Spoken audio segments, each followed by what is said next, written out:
ఇస్రో యొక్క PSLV launch ఈరోజు విఫలమైంది. ఇది ఎర్త్ అబ్జర్వేషన్ శాటిలైట్ 9ని లాంచ్ చేసే దిశలో పూర్తి స్థాయిలో అకాంప్లిష్ చేయలేకపోయింది. కొన్ని సాంకేతిక కారణాల వల్ల థర్డ్ స్టేజ్లో ఇది విఫలమైంది. ప్రత్యేకంగా ఫాల్ ఇన్ ప్రెషర్ ఆ టైంలో ఫస్ట్ స్టేజ్ సెకండ్ స్టేజ్ బాగానే ఉంది.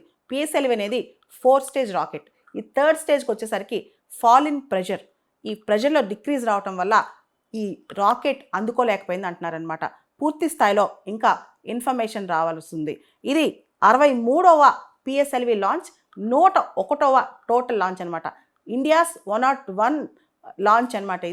ఇది ఈరోజు సాంకేతిక కారణాల వల్ల విఫలమైందని చెప్పుకోవచ్చు. ఎర్త్ అబ్జర్వేషన్ శాటిలైట్ 9 అనేది దీని బరువు 1696 కిలోలు. దీని జీవితకాలం 5 సంవత్సరాలు. ఇది అన్ని వాతావరణ పరిస్థితుల్లో భూమి ఉపరితల చిత్రాలను అధిక రెజల్యూషన్తో తీస్తూ ఉంటుంది అనమాట. జాతి భద్రత, ముఖ్యంగా బార్డర్ సెక్యూరిటీ, వ్యవసాయం, సర్వీలియన్స్, అటవీ పరిరక్షణ, విపత్తు నిర్వహణ, ఇలా అనేక అంశాల్లో రెయిన్బౌళ్ళు ఇది కాపలా కాస్తుంటుంది. అందుకే దీన్ని ఐ ఇన్ ద స్కై అంటుంటాం. అంటే ఇది ఇమేజెస్ తీసి మనకు పంపిస్తూ ఉంటుంది అనమాట.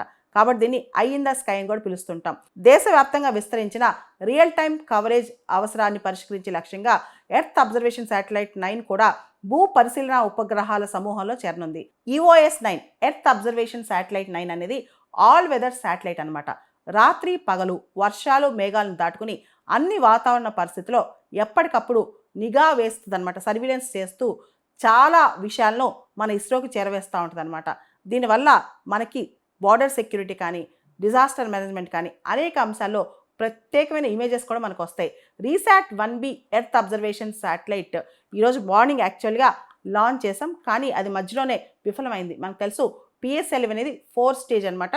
థర్డ్ స్టేజ్ నుంచి టెక్నికల్ ప్రాబ్లమ్స్ వల్ల ఇది విఫలం అయిపోయింది అనమాట.